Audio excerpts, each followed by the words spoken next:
Биздин Пайдалуу китептер каналына кош келипсиздер. Жакын адамдарыңыз ийгиликтүү болушун кааласаңыз, бөлүшүп, лайк басууну унутпаңыз. Жаңы аудио китептерди өткөрүп жибергиңиз келбесе, каналга катталып, коңгуроону басканды унутпаңыз. 5-мыйзам. Инсан болуңуз. Күндөрдүн биринде падыша сарайындагы куудул жашоосун өзгөртүүнү каалады. Ал байлыкты, кызыктуу саякаттарды жана төгүн чачын молчулукту эңседи. Бирок баарынан да күчтүүрөөк куудул сый-урматка ээ болгусу келди. Өмүр бою адамдар ага сөөмөйү менен сайып көрсөтүп, мына маскарапозду карагылачы деп келишкен. Ал эми куудул баары аны сыйлап турушун кыялданды. Куудул бул туурасында падышага айтты. Падыша, сен мага көп жылдар бою кубаныч тартууладың. Мен сенин каалооңду аткарып, сага байлык беремин деди. Эми куудул өзүнүн жаңы бактысына маашырланып жашап жатты. Кымбат баалуу үйдө жашап, сыйлуу тамактардын даамын татты. Бирок ал айланасындагы адамдардын сый-урматын жасакерленүү гана экендигин сезди. Алар үчүн ал бай болсо да куудул боюнча кала берди. Анын үстүнө байлыгын тез эле коротуп алды. Падышанын акылман кеңешчисине ал өзүнүн арманын айтты. Акылман башын чайкап, жылмайып, вино толуп турган графинди жана стаканды көрсөтүп, графиндеги винону мен стаканга куя албаймын. Анткени анын баарын өзүнө батыруу үчүн стакан кичинекей. Дал ушул сыяктуу эле сенин да инсандык сапаттарың каалоолоруңа салыштырмалуу абдан кичине. Падыша сага байлыкты берди, бирок сен аны кармап калууга акыбалың жетпеди деди. Кадамдан кадамга, сабактан сабакка. Биздин шарттарыбыз жакшы жакка өзгөрүш үчүн алгач биз өзүбүз өзгөрүшүбүз керек. Ийгиликке жетүү үчүн ыңгайлуу учурдун келишин күткөн адамдар баарыбызга тааныш. Чындыгында шарттардын эч кандай өзгөрүүсү аларга жардам бере албайт. Анткени бул адамдар бул шарттарды пайдалануу үчүн өтө эле кичинекей. Алгач алар өздөрү инсан катары өзгөрүүсү зарыл. Бул жерде мектеп сыяктуу. Бизди 1-класстан баштайбыз. Анан 2, анан 3 класс. Бул абдан акылдуу система. Биз канчалык жакшыраак өнүккөн сайын, ошончолук көп мүмкүнчүлүктөр пайда боло баштайт. Кимдир бирөө мынтип ойлонушу мүмкүн. Мага 2 миллион евро берсеңер, мен мындан ары эч качан акча жөнүндө кабатырланбайм. Бул туура эмес мамиле. Биринчи азыркы кырдаалды башкарууну үйрөнүш керек. 1000 еврону топтоп, туура иштетүүнү үйрөнүү зарыл. Андан кийин 10 000, андан көбүрөөктү. Мыктыраак болуу үчүн ыңгайлуу шартты күтпөй, бар шартты мүмкүн болушунча пайдалануу керек. Ошондой эле кайсы бир ишти колубуздан келерин же келбесин да алдын ала божомолдоштун кереги жок. Ишти баштап, жасап көргөндө гана биз ал иштин чеберине айланабыз. Эгер сиз кайсы бир иштин колуңуздан келерин алдын ала билсеңиз, ал иш сизди өнүктүрбөшү мүмкүн. Иш процессинде гана инсан болууга мүмкүн. Эстеңизчи, белгилүү бир адамдар эмнеликтен атактуу жана улуу болушкан. Эйнштейн физикалык теорияларды ачкан үчүн аты чыккан. Беккенбауэр футболдогу ийгиликтери менен, Ганди Индияны колониялык басынуудан куралсыз бошотуп алганы менен, Мать Тереза бейбечараларга жардам бергендиги менен белгилүү болушкан. Өзүңүздөр көрүп тургандай, бул адамдардын баары жасаган эмгегинин аркасынан атагы чыгышкан. Өзүн өнүктүрүүнүн эң натыйжалуу ыкмасы эмгекте жатат. Эгер сиз өзүңүз үчүн жакшы жашоону кааласаңыз, анда бешин этер төгүп иштей баштаңыз. Канчалык эрте киришсеңиз, ошончолук жакшы.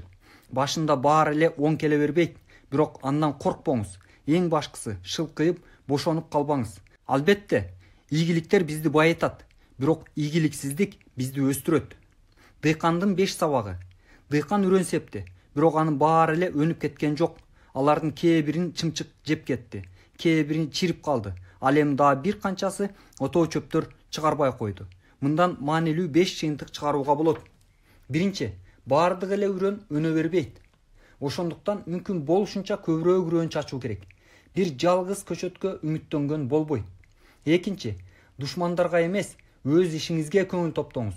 Душмандарды жок кылуу менен ийгиликке жетүү эч кандай мүмкүн эмес. Өзүңүз ойлонуп көрүңүз. Ийгиликтүү адамдардын душмандары толтура. Бул табияттын өзүндө ушундай. Чымчыктар жана отоо чөптөр дайыма болгон жана боло берет. Акылдуу дыйкан үрөн себүүсүн гана уланта берет. Үчүнчү, үрөн сеппесең түшүм жыйнабайсың. Сый-урмат ишти аткарып бүткөндөн кийин келет. аалам шылтоолор актануулар үчүн эмес, жумшаган мээнет үчүн сыйлайт. Бирок кимдир бирөөлөр бул мыйзамды айланып өткүсү келип, эмгектенүүнүн ордуна актануу, шылтоолорду көп айтышат. Бул жол менен ийгиликке жетүү мүмкүн эмес экендигин эстен чыгарып коюшат. 4. Сизге чыдамдуулук талап кылынат. Өсүү үчүн убакыт керек. Канча көп мээнет кылбаңыз, үрөндү сепкенден 2 күндөн кийин түшүм жыйнап албайсыз да. Эмгек жана сабырдуулук гана сизге жакшы жыйынтыктарды алып келет. 5. Эмнен эксеңиз, ошону жыйнап аласыз. Жашоонун башынан аягына чейин адамды жакшы жана жаман үрөндөр коштоп жүрөт. Абайлаңыз, жаман уруктар да өнүп чыгышат. Ийгилик жолундагы 6 тоскоолдук. Эмне үчүн бардык эле адамдар ийгиликке жетише бербейт?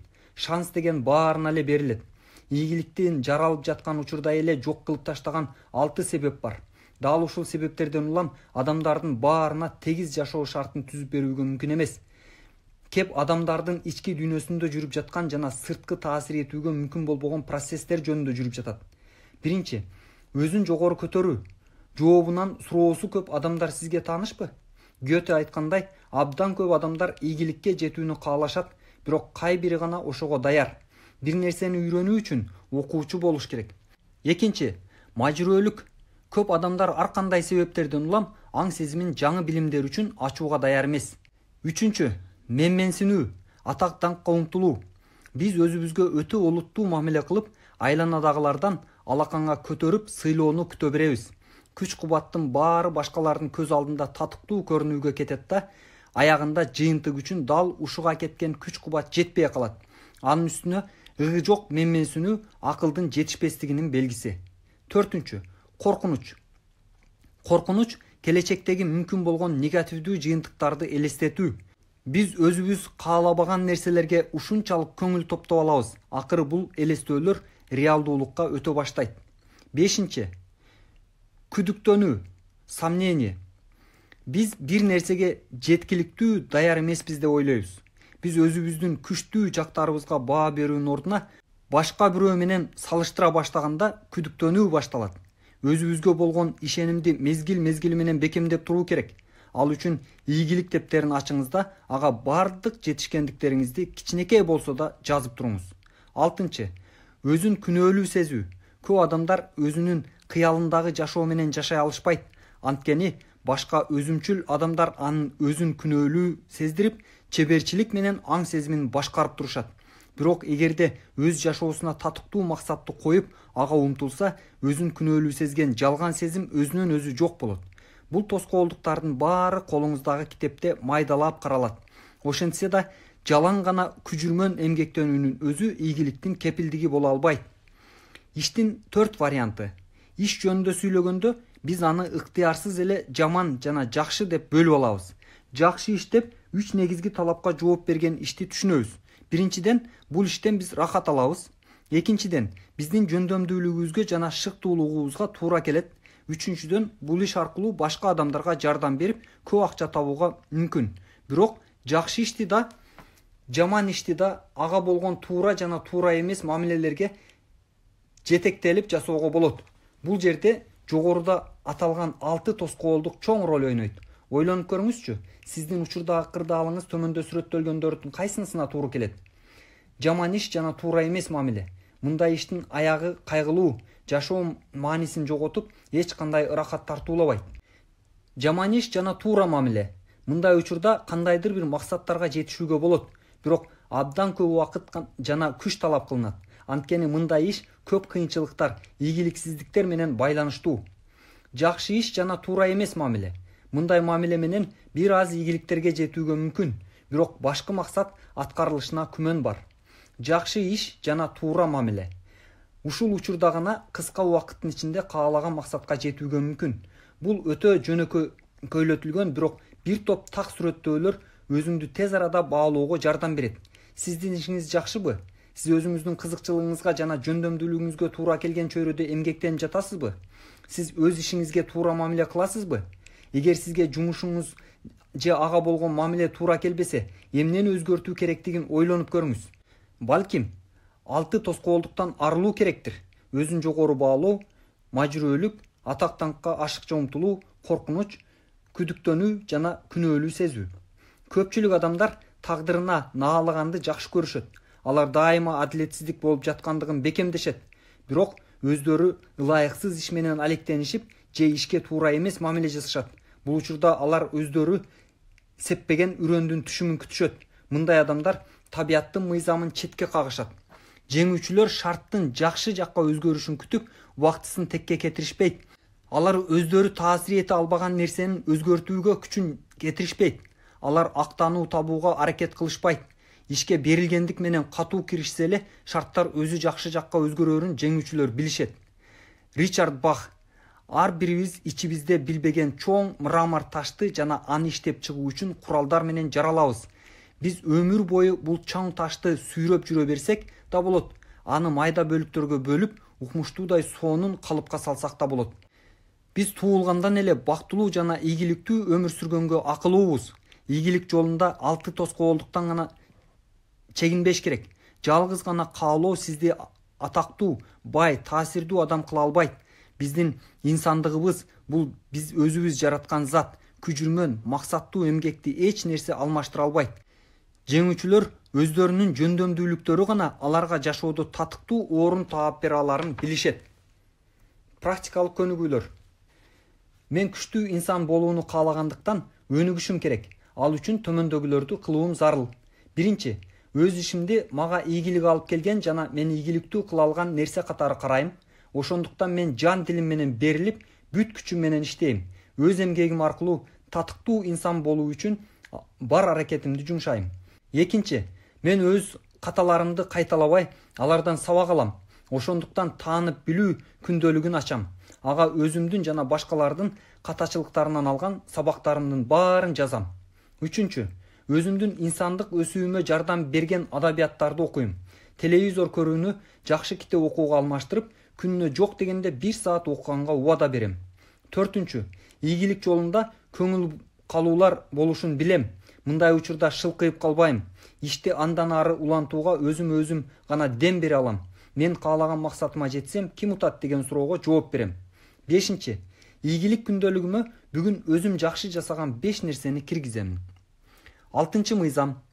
Ойлонуп отура бербей кыймылдаңыз. 1960-70 жылдары спорттук бут кийимдин ичинен Adidas компаниясы үстөмдүк кылып, жакын арада ага тең келчү атаандаш дегеле байкалчу эмес. Ошол убакытта бир нече жаш жигиттер биригишип, спорттук бут кийим чыгарган фирманы негиздешкен. Алардын максаты Adidas гиганттык концернине тең келүү болчу. Үй бүлөсүнүн жана жакындарынын аларга ишенбей шылдыңдап сындаганына карабастан, жигиттер бул зор ишке бел байлашат. Фирманы уюштуруунун өзү эле өтө зор кыйынчылыктар менен байланышкан эле. Ал эми эң жакын үй бүлө мүчөлөрүнүн ишенбөөчүлүгү бул ишти аткарылбай калчудай сезүүгө түрткү болду. Күндөрдүн биринде жигиттер чогулушуп, мындай каршылыкка кантип туруштук берүү жөнүндө ойлоно башташат. Алар көпкө чейин талашып тартышып, акырында эч кандай жыйынтыкка келе алышпайт. Акырында бирөөсү: биздин бул жерде айткандарыбыздын баары эч кандай деле мааниге ээ эмес. Ойлонуп отура бербей кыймылдаш керек деди. Калгандары бул жигиттин эмне айткысы келгендигин дароо түшүнүштү. Башкалардын эмне деп айткандарын угуп отура берүүнүн кереги жок. Жөн гана өз ишиңди кыла беришиң керек. Ойлонуп отура бергендин жетишсиз, ишти баштоо керек. Бул сөздөр жаш жигиттерге ушунчалык күчтүү дем бергендиктен алар өздөрүнүн фирмасын чакыргы кылып алууну чечишти. Алар футболкаларына отура бербей кыймылда, Just do it деген чакырыкты жаздырып, аны жумушка кийип чыга башташты. Сиз кайсы фирма жөнүндө сөз болуп жаткандыгын түшүнүп калдыңыз окшойт. Болгону бир нече жылдардан кийин эле Nike фирмасы Adidas фирмасын кууп өтүп, спорттук бут кийим чыгарган дүйнөдөгү эң ири өндүрүшкө айланды. Компаниянын кызматкерлери отура бербей кыймылда, Just do it деген жазуусу бар футболкаларды бүгүнкү күндө да кийип жүрүшөт. Кандай кылууну билбегендиктен өз мүмкүнчүлүктөрүнө караганда аз иштеген же кандай иштөөнү билип, бирок ал үчүн эч кандай деле аракет кылбаган адамдар дүйнөдө аз эмес. Сократ өз учурунда бул критерийди киргизген. Мен мүмкүнчүлүгү жетип туруп, аз иштеген адамды жалкоо деймин. Балким бул болгону потенциалдуу күч. Аны иштете ала турган адамдын колуна тийгенде гана ал чыныгы күчкө ээ болот. Жеңүүчүлөрдүн эң чоң өнөрү өз иш аракети үчүн өзү дем күч таба алуу жөндөмдүүлүгүндө. Көп адамдар шаркыратма синдрому менен жабыркашат. Алар өздөрүнүн багытын аныктабай туруп эле жашоо дайрасына секирип алышат да жөн гана агым менен кете беришет. Мындай адамдар өзүнүн алсыздыгын сезишип, эч кандай деле аракет кылышпайт. Анан күндөрдүн биринде эле капыстан өздөрүнүн гиганттык шаркыратмадан бир нече метр гана алыста экендигин байкашат. Ошондо өздөрүнө келип ойгонушат. Бирок кеч болуп калган үчүн шаркыратмага секирүүдөн башка айла жок. Биз канчалык эрте кыймылдап баштасак, жашообуз ошончолук жакшы болот. Жеңүүчүлөрдүн мыйзамдары иш жүзүндө колдонулбаса, эч кандай мааниге ээ эмес. Албетте, акпай турган тынч сууда киринүү кызык көрүнөт, бирок анда жашоо эч кандай пайдасыз өтөт. Көпчүлүк адамдар эмнени каалаганын билишет, бирок ким болгусу келишет жана ал үчүн эмне кылуу керектигин билбеген боюнча кала беришет. Кеңири белгилүү болгон актануулар. Кез-кези менен өзүңүзгө төмөнкү суроолорду берип туруңуз. Ката кетирүүдөн коркуп, кээ бир иштерди улам кийинкиге жылдыра бересизби? Шылдың болуп калуудан коркосузбу? Экинчи, ыңгайлуу убакыт боло электигине байланыштуу жасабай жүргөн иштериңиз барбы? Үчүнчү, кайсы бир ишти жасоо үчүн кошумча даярдык керектей сезилеби? Кошумча билим, тажрыйба, бир топ күчтүүрөөк колдоо. Төртүнчү, жакшы мүмкүнчүлүк, шанс жашоодо бир жолу гана келет. Аны шаштыруунун кереги жок, анткени мен ага даяр эмесмин деп эсептейсизби? Бешинчи, ишти баштаардан мурун кайсы бир шарттарды өзгөртүүнү каалайсызбы?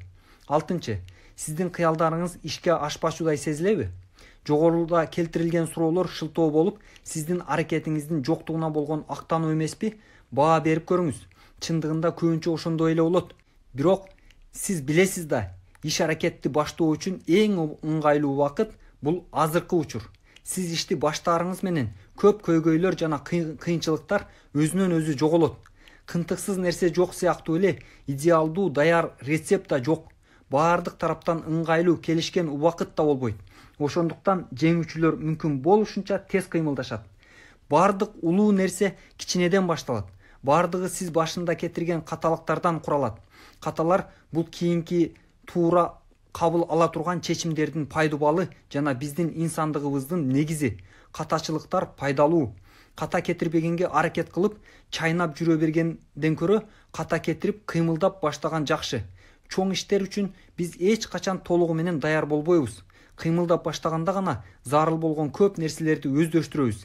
Ишке даярдануунун эң мыкты ыкмасы бул иштеп баштоо. Ошентсе да, мен күч-кубатым көбүрөөк болсун, анан мен чуркап баштайм дегенди көп угабыз. Жалган. Сиз жүгүрүп баштаганда күч-кубат пайда болот. Татыктуу ишим болсун, анан чын дилимден иштей баштайм. Дагы жалган. Татыктуу ишти буга чейин да чын дили менен эмгектенип келген адамдарга ыйгарышат. Сыйлыкты эмгек үчүн беришет. Бир сарайда эки соко туруптур. Бириси дат басып эскирген, экинчиси жап-жаңыдай болуп жылтырайт. Бир жолу дат баскан соко жалтыраган кошунасына карап, "Неге сен ушунчалык сулуусуң? Ал эми мени караган адамдын жүрөгү түшөт. Бул адилетсиздик. Мен теңдикти талап кылам" дейт. Жалтыраган соко "Менин сулуулугумдун баары тынымсыз эмгектенгендигимден" деп жооп берет. Бүгүнкү күндө баары эле социалдык адилеттүүлүк жөнүндө айтышат. Бул тармакта дагы көп нерсени жасоо керек. Бирок социалдык адилеттүүлүктүн чегинен ашырып жибербөө зарыл. Калктын кайсы бир катмарынын жамбаштап жатып, башка бөлүгү өзүнө да кам көрүп, башкалардын да кардын тойгозушуна жооп бербөө керек. Башкалардын эсебинен жашаган адам барган сайын алсыз жана бактысыз боло берет. Эмгектене ала турган адамдардын баары колдонуудагы теңдик, эмгектенүүдөгү теңдикке жараша болуш керек деген принципте иштеши зарыл. Антпесе бул теңдик эмес, теңдештирүү болуп калат. А теңдештирүү кайра эле бүт биздин системанын жүгүн көтөрүп келе жаткандар иштегендер үчүн оор болот. Жеңүүчүлөрдүн мыйзамы.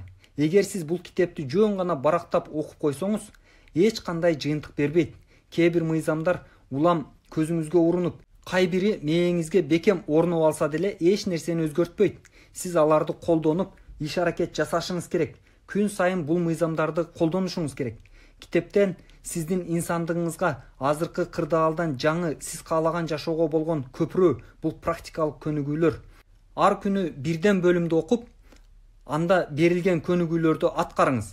Бул китепти аягына чейин окуп бүткөн соң кайра башынан баштаңыз. Бул учурда сиз өзүңүз өздөштүрүп алган же азыркы учуруңузда түздөн түз тиешеси жок болгон мыйзамдарды таштап өтсөңүз болот. Кандай гана мамиле кылбаңыз, негизи кыймыл аракет. Мыйзамдарды өз жашооңузда колдонуңуз. Бардык мыйзамдарды талдап отура бергенден көрө бир мыйзамды майынча гана колдонгон жакшы. Азыр эле сиз аткара ала турган бир көнүгүүнү тандап алыңыз. Кээ бири сиз үчүн чоң мааниге ээ болсо, кээ бири азыраак мааниге ээ болушу мүмкүн. Бирок жасап баштоо зарыл.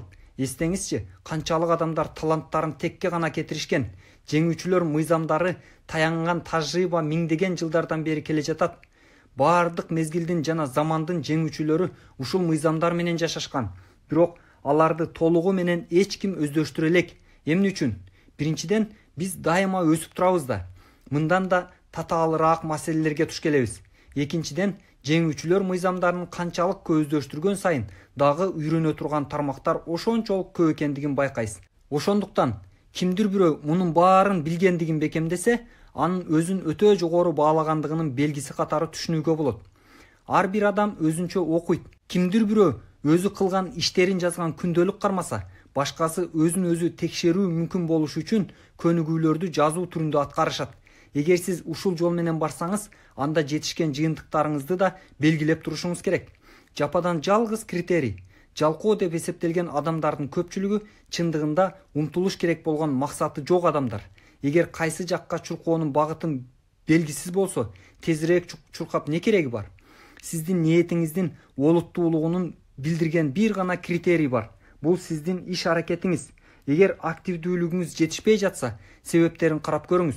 Өзүңүзгө суроо бериңиз. Эмне үчүн бул максатка жетүүнү каалайсыз? Эмне үчүн сизге ийгилик зарыл? Бул суроолорго жооп берүүгө шашылбаңыз. Анткени кандай кылуу керек эмес, эмне үчүн кылуу керек деген суроого болгон жооп адамдын алдыга жылуусуна түрткү болот эмеспи? Эмне үчүн деген суроого жооп тапкан адам кантип деген суроого жоопту сөзсүз түрдө табат. Кыялдар альбомун түзүңүз да ага журналдардан сиздин кыялдарыңызды чагылдырган сүрөттөрдү, кыркындыларды, фотомонтаждарды жабыштырыңыз. Аларды ар күнү карап, кайсы кыялдарды ишке ашыра аламын, а мен үчүн эмнеге ушунчалык маанилүү деген суроолорго бериңиз жана ошол суроолорго жооп бериңиз. Өзүңүздөгү сиздин алга жылууңузга түрткү болгон чекиттерди табыңыз. Сизди эмне кыймылдатаарын түшүнүп, ошол түрткүнү аң сезимдүү түрдө колдонуңуз. Энрико Крузо. Крузо бала чагынан эле Миландык Ла Скала театрында ырдоону кыялданган. Бирок бир күнү ал өз кыялынын бир аз кийинкиге жылдыра туруп, кыдырып ырдаганга опера ырчыларына кошулуп кетет. Күндөрдүн биринде Сицилияда ал досу менен жолугуп калат. Кыдырып ырдаган опера ырчылар тобу жөнүндө укканда, тиги эч кандай деле суктануусун билдирген жок. Ал Крузонун талантына ишенип, анын балалык кыялдарын билчү. Досу Крузодон сурады: "Сен эмне кылып жатасың?" "Мен азыр эле айтып бербедимби?" деди Крузо. "Сен мени түшүнбөдүң. Сен кыялыңды эмне кылып жатканыңды билгим келет" деди досу. Крузо жашоосунун өз агымына таштап койду. Ал машыгууну токтотуп, өзү менен компромисске, жол берүүчүлүккө барып, качанкы бир кыялдарын унутуп койду. Ал анча деле кызык эмес деңгээлге чейин түштү. Ага берилген мүмкүнчүлүктү пайдаланып калбагандыгы үчүн өзүн өзү сыйлабай да калды. Жашоодогу көңүл калуудан улам ал ичип кетти. Бир жолу сахнага мас абалында чыгып, ырчы айымдын көйнөгүнүн чубалгысын тебелеп алды. Көйнөк ырчыдан чечилип калды. Бул башаламандыктан бирөөсү сахнадагы жасалгаларды кыйратып салды. Олуттуу опера фарска айланды. Коркуп кеткен Крузо көз ирмемде соолуга түшүп, акыркы актыда болгон жөндөмүнүн баарын көрсөттү. Ал мурда болуп көрбөгөндөй ырдады. Ал Ла Скала театрынын сахнасында тургандай ырдады. Залда отурган көрүүчүлөрдүн денелери дүркүрөп кетти. Мында отурган сынчылар абдан ыраазы болушту. Баары бир ойго такалышты. Эч ким мынчалык ырдаган эмес. Ушундан кийин Крузо группадан кетип, Миланга жол алды. Ал ар күнү машыкты. Ар күнү публикага өзүнүн болгон талантын тартуулап жатты. Ал Ла Скаланын гана мыкты ырчысы болбостон, дүйнө таанаган жылдызга айланды. Өзүңүзгө жаккан нерседен баш тартууга эч кимге жана эч качан жол бербеңиз. Бул мүмкүн эмес. Сен эч качан муну кыла албайсың деп ишендирген үндөрдү эч качан укпаңыз. Андан көрө болбойт деп оңой эле айтып жаткан адамдын мен үчүн канчалык кадыры бар деген суроону өзүңүзгө бериңиз. Бир адам бул ишти аткарууга болот десе, экинчиси мүмкүн эмес дейт. Экөө тең туура айтышат. Анткени бири кыймылдаса, экинчиси жөн эле олтурат. Ааламда бар нерсенин бардыгы ишкер адамдар аркылуу жасалган жана курулган. Отура берген, бербей кыймылдаган адамдар аркылуу жеңүүчүлөр чечүүчү фактор иш аракет экендигин билишет. Болгону отура бербей кыймылда. Практикалык көнүгүүлөр. Бүгүн мен өзүмдөгү тез кыймылдоо жөндөмдүүлүгүмдү арттыра баштайм. Ал үчүн төмөнгүлөрдү жасайм. Биринчи, улам кийинкиге жылдыра берген бардык иштердин тизмесин түзүп, алардын кайсынысын бүгүн жасай ала тургандыгымды чечем. Экинчи, кыялдар альбомумду карап чыгам. Жашоонун негизги 5 чөйрөсүндө ден соолук, мамиле, финансы, эмоция жана иш максаттарым барбы? Бул максаттар альбомумда чагылдырылганбы? Үчүнчү, күндөлүк ачып, ага бул китептеги жазуу түрүндө аткара турган бардык көнүгүүлөрдү жазам. Бул мага эч нерсенин көз жазымда калтырбоого жана өз ийгилигимди белгилеп турууга жардам берет. Төртүнчү, мен өзүмө кайсы бир иштерди кийинкиге жылдыруунун себебини де, ал иштер үчүн ыңгайлуу убакыт келе элек деп эсептебеймби? Балким бул жөн эле шылтоодур деген суроону берип турам. Биздин пайдалуу китептер каналына кош келипсиздер. Жакын адамдарыңыз ийгиликтүү болушун кааласаңыз, бөлүшүп, лайк басууну унутпаңыз. Жаңы аудио китептерди өткөрүп жибергиңиз келбесе, каналга катталып, коңгуроону басканды унутпаңыз. 7 мыйзам. Өзүңүздө стресске туура мамиле кылууну тарбиялаңыз. Окуучулар акылман насаатчынын абдан ишке жөндөмдүү экендигин байкашты. Алар устатынан кантип көп иштен чарчабай, ар дайым жайба аракат жана жыйынчактуу боюнча жүрө тургандыгын сурашты. Акылман: мен турганда турам, басып баратканда басам, чуркап баратканда чуркайм деп жооп берди. Сыр эмнеде? Биз деле ошондой кылабыз да. Анда неге биз сизге караганда аз жумуш жасасак да тез чарчап калабыз? Устат: силер турганда басып бараткан болосуңар, ал эми басып баратканда чуркайсыңар, а чуркаганда максаттын жанына жетип калгандай болосуңар. Стресс бүгүнкү күндө бүт адамзаттын азабы болуп калган сыяктуу. Ар бир адам жок дегенде анда-санда ага кабылат жана алардын баары стресс ден соолукка зыяндуу деген пикирге кошулушат. Ошондуктан стресстен өзүн алып качууга аракет кылышат. Бирок анын чындыгында эмне экендигин дээрлик эч ким билбейт. Жыйынтыгында ар кандай уламыштар жана мифтер жаралат. Стресс кандайдыр бир коркунучтуу монстрга айланат. Келиңиздер, стресс жөнүндө эң көп таркаган 3 мифти майдалап талдап көрөлү. Биринчи, стресс ооруга алып келет. Экинчи, стресс иштин ашыкча көптүгүнөн пайда болот. Үчүнчү, стресске кабылбаш керек. Бул айтылган үчөө тең туура эмес. Стресс ден соолуктун бекемдиги үчүн зарыл. Стресс ден соолукка зыян деген биринчи бекемдөөдөн баштайлы. Чынында стресс ден соолук үчүн зарыл. Ал биздин организмдин клеткаларынын ички теңкелүүсү бузулганда пайда болот. Стресстин гормондору бул балансты жана бардык кызматтардын өз ара иш аракетин калыбына келтирет. Бул феномен бизге оң же терс кубулуш катары сезилиши мүмкүн. Баары стресстин күчтүүлүгүнөн жана биздин аны башкара ала тургандыгыбыздан көз каранды. Мисалы, шамды жарык бергени үчүн оң, ал эми үйдүн күйүп кетишин терс кубулуш катары баалоого болот. Стресс да эгерде аны пайдалуу жакка жумшап, башкаруудан чыгарып жибербесе, ден соолук үчүн пайдалуу. Эгер өз оюңузду башкарып үйрөнсөңүз, стресс сиз үчүн коркунучтуу эмес. Экинчи бекемдөө да туура эмес. Абдан көп иш дагы сөзсүз эле түрдө стресске кабылбайт. Стресс сырткы шарттардын эмес, ички мамилелердин таасири менен пайда болот. Ошентип, стресс үчүн иш эмес, биздин ага болгон мамилебиз жоопкерчиликтүү. Мисалы, Ганди 70 жашында да суткасына 16 саат иштеп, эч кандай стресске деле учураган эмес деп айтып калышат. Кантип ушундай болушу мүмкүн? Сыр адамдын өзү алектенген ишине көңүл топтой алуусунда турат. Чыныгы генийлер бир ишке толугу менен көңүл топтоп, аны бүткөндөн кийин оюн алып таштап, башка иш менен алектене алышат. Эки монах жер кезип жүрүп, дарыядагы суунун көптүгүнөн кечип өтө албай турган сулуу аялды кездештирип калышат. Монахтардын бирөө ойлонбостон туруп эле аялды көтөрүп, аркы жээкке алып барып коет. Андан ары үн сөзү жок жолун улашат. Бир канча убакыт өткөндөн кийин берки монах шеригин сындап: "Биз аялдарга жакындабайбыз деп убада бербедик беле? Сен ал аялды далыңа асып көтөрүүнү кантип даадың?" деп сурайт. Анда тиги монах: "Мен аялды жээкке 1 саат мурун көтөрүп өткөргөнмүн. А сен болсо дагы эле көтөрүп жүрөт окшойсуң" деп жооп берет. Абдан көп адамдар өз ойлорун башкара алышпайт. Бир маселени чечип атып, ошол эле учурда алар кечээ эмне эсинен чыгып калганын, эртеге бүрс күнү эмне кылуу керектигин бир мезгилде ойлонушат. Алардын ою таркап бара жаткан оттун жалынына окшош. Стрессти өз пайдаңызга иштетүү үчүн ойду башкарып үйрөнүү керек. Бул үчүн өз көңүлүңүздү толугу менен бир нерсеге топтоо зарыл. Биздин бардык энергиябыз жана күчүбүз азыркы учурга арналышы керек. Мындай ойду топтоого үйрөнсө болот. Албетте, ар дайым оюн толугу менен топтоп жүргөн адамды кезиктирүү мүмкүн эмес деңизчи.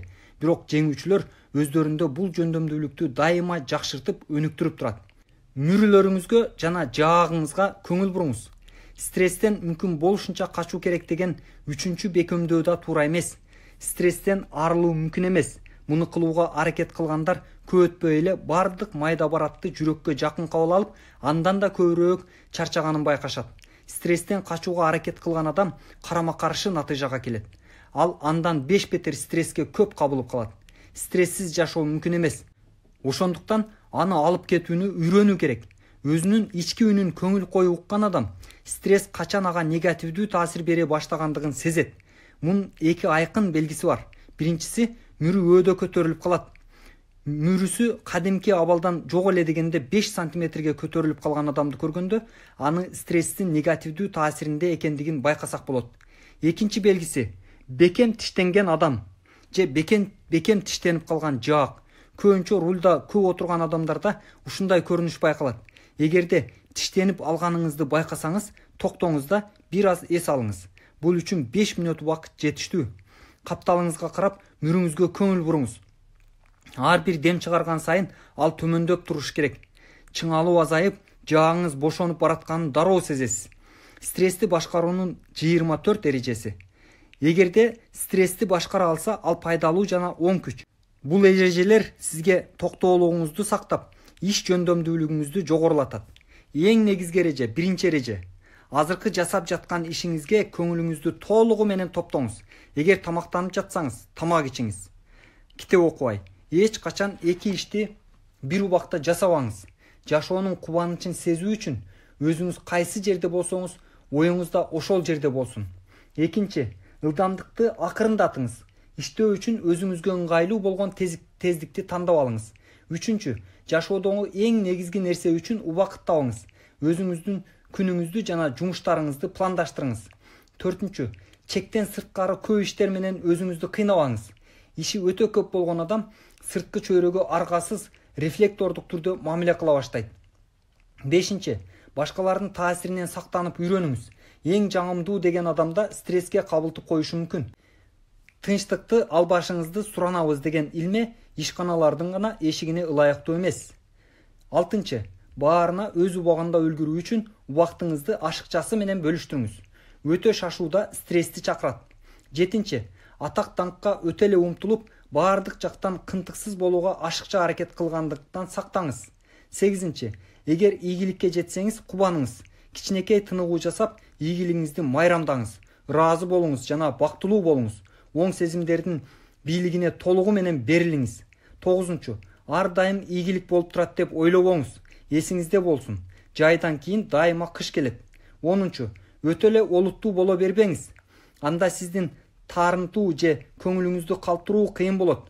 Эгер сиздин жеңиш да, жеңилүү да, мактоо да, сындоо да тең салмактуулуктан чыгара албаса, демек сиз ички жайбаракаттыкка ээ болуп калгансыз.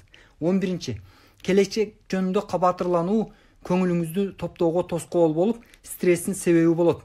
Бардык энергия сизге азыркы учур үчүн керек. 12-чи, буюмдарыңыз жана ишиңиз жыйынчактуу болсун. Эгер иш столуңузда сиз азыр эмне менен алек болсоңуз, ошол гана нерселер болсо, сизге ошол ишке көңүл топтоого жеңил болот. 13-чү, жасаган ишиңизден ырахат алып үйрөнүңүз. Эгер сиз кайсы бир ишти шашпай, мыкты кылганга аракет кылсаңыз, аны аткаруудан ырахат алыңыз. 14-чү, жумушуңузда тыныгууларды пландаштырып, аларды аткарыңыз. Эгер сиз дем алууга убакыт жок десеңиз, анда ал тыныгуунун абдан керектигин айкын билесиз. 15-чи, кылган ишиңизди башкарып, жетекке алыңыз. Бирок мезгил менен кээде жашоо агымы менен агууга жол бериңиз. Дайыма эле өзүңүздү башкара берүү оңой эмес. 16-чы, көп иш кылыш керек болуп турса, жасай турган иштердин баарын жазыңыз. Адатта иш бизге сезилгендикке караганда көп эмес экендиги байкалат. Анан маанилүүлүгүнө жараша катарынан аткара баштаңыз. 17. Иштин жаныңыздагылар менен бөлүшүңүз. Анын бир бөлүгүн ким аткара алат ойлонуп көрүңүз. Иштин жана жоопкерчиликти башкаларга ыйгарууну үйрөнүңүз. Башкаларга да ката кетирүү мүмкүнчүлүгүн бериңиз. Баарын эле сиз аткарууга милдеттүү эмессиз. 18. Күнүңүздүн кайсы бир бөлүгү көнүмүш иштерге арналышы керек. Бул сиздеги тартипти өнүктүрүп, ички тең салмактуулукту сактап турууга жардам берет. 19. Өзүңүзгө мезгил менен шоктонуп турууга жол бериңиз. Стресстен күлкүнүн жардамы менен арылыңыз. Дүйнөнү күлө ала турган адамдар башкарат. 20. Эгер сиз ийгиликке жетүүгө такалып турсаңыз, кээде мааниси жок нерселерди да жасап көрүүгө аракет кылыңыз. Иштериңиздин баарын эле мааниге толтуруп туруу шарт эмес. Бир аз жеңил ойлуулукка да жол бериңиз.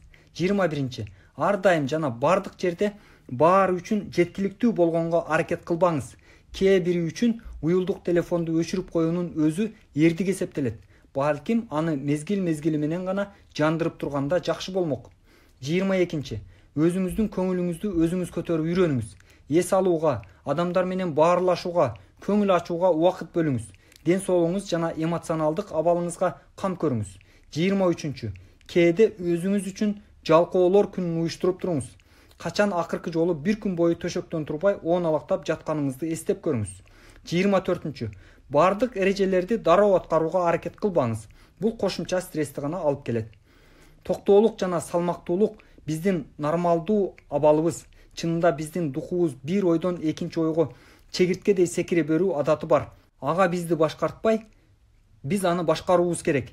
Бул үчүн бир нече ыкмалар бар. Бирок медитация, сыйынуу, жымжырт абал, жаратылыштын таасири сыяктуу эски жана текшерилген ыкмалардан өткөн таасирдүү нерсе жок сыяктуу көрүнөт. Мунун баары биздин аң сезибиздин дагы бийигирээк деңгээлге жогорулашына жол берет. Биздин заманда көп адамдар улуу күчтүн бар экендигине ишенишпейт. Бирок бул ыкмалар аларга да жардам берет. Кайсы динге ишенип, кандай көз карашты кармангандыгыңыз мааниге эмес. Ар бир адам улуу күч менен сүйлөшүүнү күндүк жашоосунун бир бөлүгү кылып алуу мүмкүнчүлүгү бар. Мындай баарлашууну алмаштыра турган нерсени табуу кыйын. Практикалык көнүгүүлөр. Бүгүн мен стрессти башкаруу жөндөмдүүлүгүмдү жакшыртам. Бул үчүн төмөндөгүлөрдү жасоом керек. 1. Телефондун шыңгырагын мүрүмдүн жана жаагымдын абалын текшерүү үчүн болгон белги катары кабыл алам. Эгер чыңалууну сезген болсом, бир нече жолу дем алып, дем чыгарып, мүрүмдү түшүрүп, бошоңдотом. 2. Бүгүн тамактанууда мен тамак жегенге гана көңүлүмдү топтойм. Шамды жагып, столго гүлдү коюп, жай музыканы жандырып, эч жакка шашпастан тамактанам. Тамактануудан чындап ырахат алам. 3. Бүгүн мен сүйлөшкөн адамдарга толук көңүл бурам. Мен алардын эмне айтып жатканына жана кантип айтып жатканына көңүл бурам. Эмне үчүн муну айтып жаткандыктарын алардын жүзүнөн окуганга аракет кылам. Маектештеримди толугу менен түшүнгөнгө аракеттенем. 4.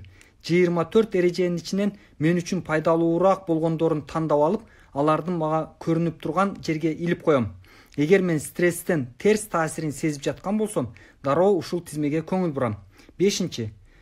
Бүгүн мен 15 мүнөткө тынч жерге отуруп, эч нерсе жасабайм.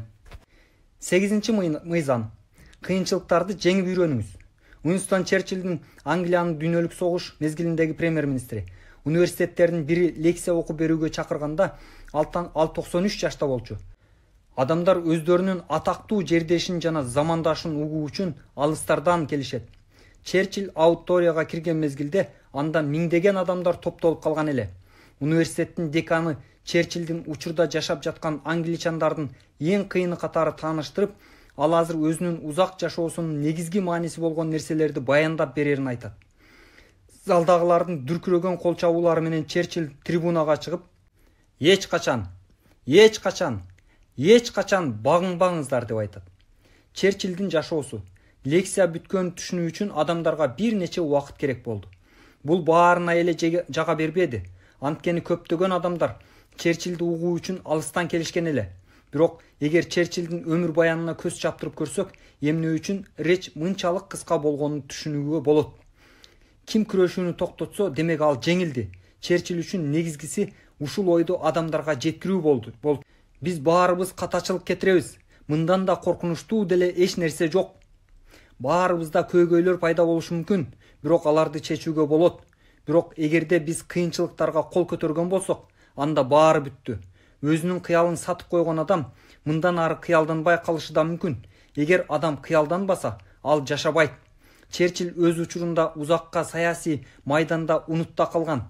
Анын чыдамы көп жылдар менен текшерилди. Акыры аны премьер-министрликке шайлашкандан кийин Экинчи дүйнөлүк согуш башталып кетти. Андан ушундай оор учурда өнүгүүнүн туура багытын тандап алганыңызга ишенесизби деп сурашканда, ал мен муну билем, анткени мен буга өмүр бою даярданганмын деп жооп берген. Андан кийин немец авиациясынын Лондонго болгон чабуулу башталды. Көптөгөн жөнөкөй жашоочулар каза болушту. Англия жоголуу алдында тургандай сезилди. Чабуулчулар ар түнү учуп келип жатышты. Көп адамдар көз жумушту. Бул өмүрлөрдү токтотуу үчүн Черчиллдин кеңешчилери жана достору немистерге багынып берүүнү талап кылышты. Түндөрдүн биринде чабуулчулар Лондонго дагы жамгырдай ок жаадырганда Черчиллге жашоосунда эң маанилүү чечим чыгарууга туура келди. Анын жанына эң жакын достору топтолушуп, багынып берүүгө ынандырып жатышты. Эң жакын достору да Черчиллдин көп адамдардын замандаштарынын өлүмүнө себепкер катары күнөөлөштү. Бирок Черчилль багынуу мындан да көп курмандыктарга алып келерин билди. Ал муштумун капкара болгон асманда учуп жүргөн чабуулчуларга көтөрүп, мен эч качан багынбаймын, эч качан деп кыйкырды. Көз жазымда калтырууга мүмкүн болбогон сабак. Ар бир эле адамга мындай сыноо бериле бербейт. Бирок чыдоо жана кыйынчылык алдындагы үжөрлүк бул маанилүү сапаттардын бири. Башка кемчиликтерди оңдоого болот, бирок эгер сиз кол көтөрсөңүз, анда баары бүттү. Мындан ары сүйлөшө турганда сөз жок. Ошондуктан ар бир адам өзүндө көңүл калууларга иммунитет тарбиялашы керек. Эмне үчүн жеңүүчүлөр кыйынчылыктарды сабак катары кабыл алышат? Эмне үчүн биз бардык нерсеге эреже катары кыйынчылык менен жетишебиз? Эмне үчүн бардык жакшы нерсе үчүн күрөшүү керек? Бул суроолорго бир жактуу жооп жок болушу керек. Бул жашоонун кандайдыр бир табышмагы. Бир гана нерсе белгилүү. Жашоо ушундай куралган. Биздин сөөктөр оорчулукту сезип турушу керек.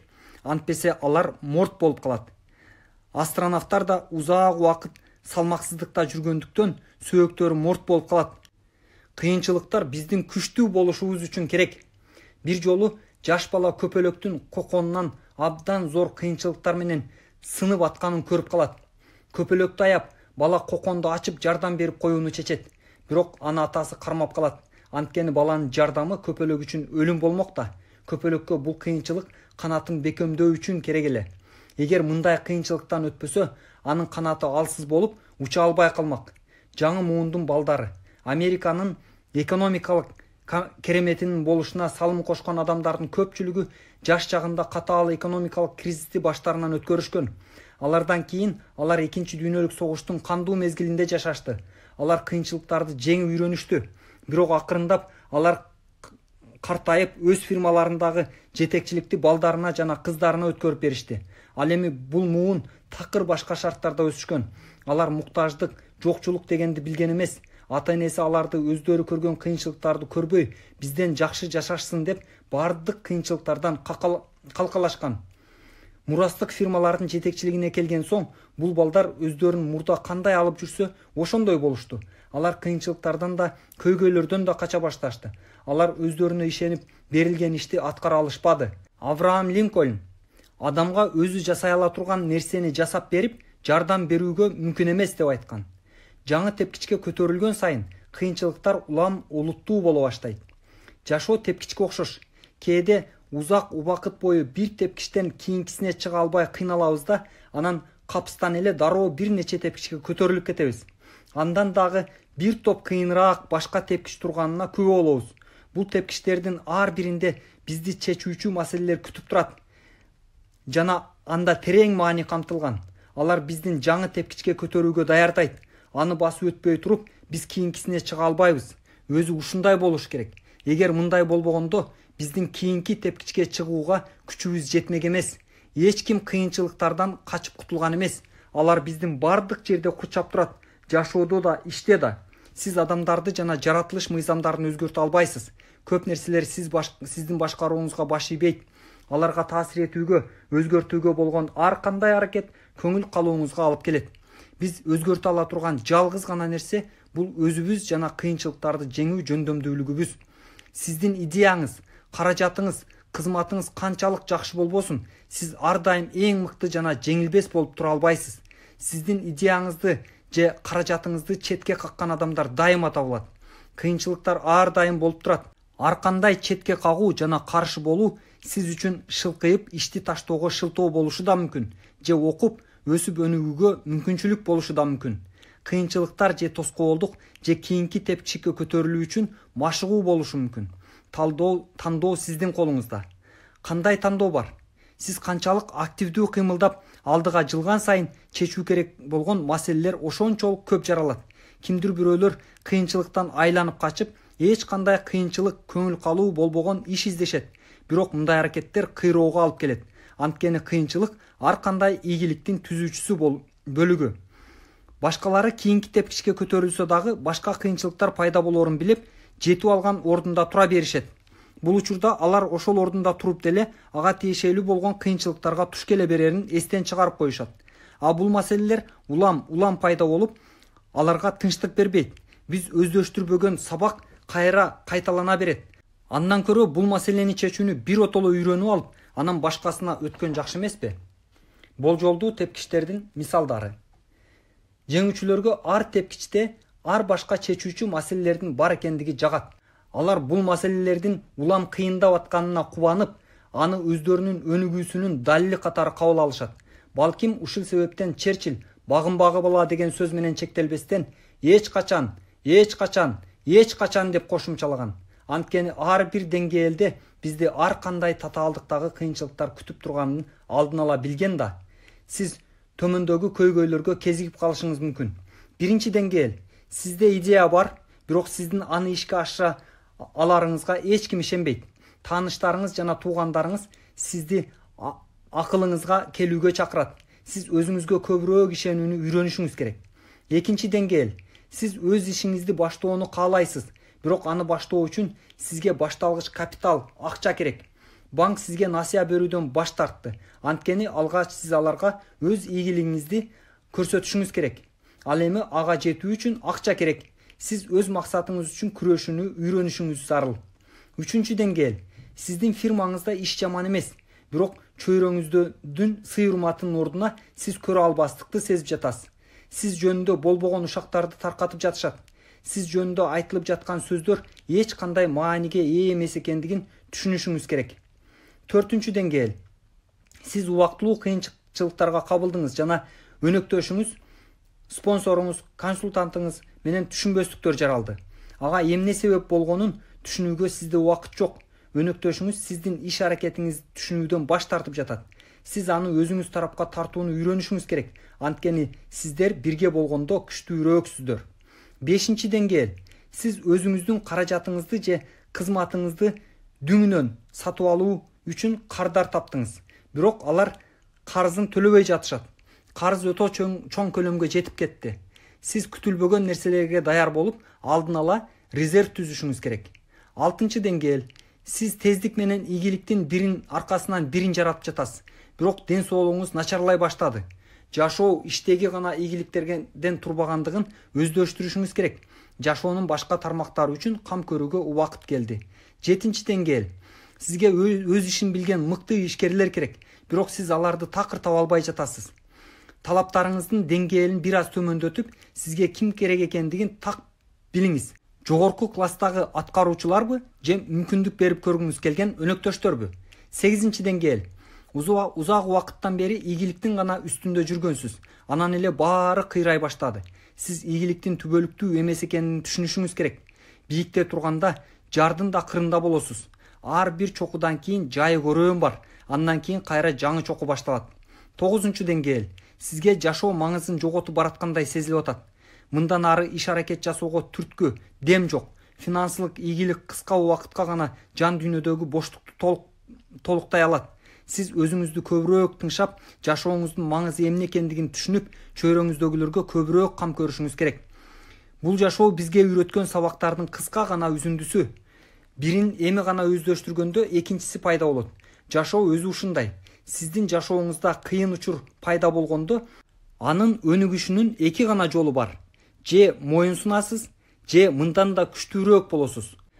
Бул кырдаалга жакшы жагынан карап көрүңүзчү. Эгер сиз кезектеги кыйынчылыкка туш келсеңиз, бул өсүүнүн, өнүгүүнүн белгиси. Сиз мурдагы деңгээл менен коштошуп, жаңы, мындан жогорураак деңгээлге өтүп атасыз. Сиз ушундай бийиктикте болууга татыктуусуз. Өнүгүүнү тездетүүчү нерсе. Окуу жана өсүү процессин тездетүүчү ыкма бар. Жеңүүчүлөр кырдаалды күтүшпөйт. Алар билип туруп кырдаалга бет алышат. Алар көптөгөн кыйынчылыктарды күтүп турганын билишсе да, жаңы иштерди башташат.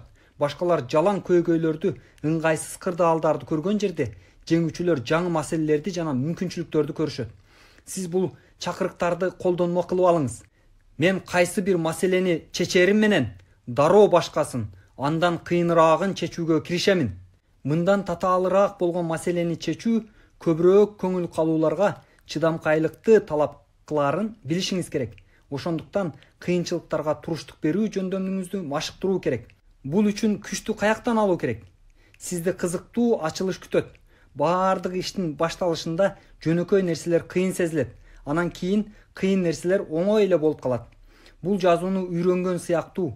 Бир нече жылдан кийин электрификация деген сөздү жазганга караганда, биринчи сабакта А тамгасын жазуу бизге бир топ эле кыйын болот. Сиз учурда болуп жаткан майда кыйынчылыктарды чечүүнү үйрөнүшүңүз керек.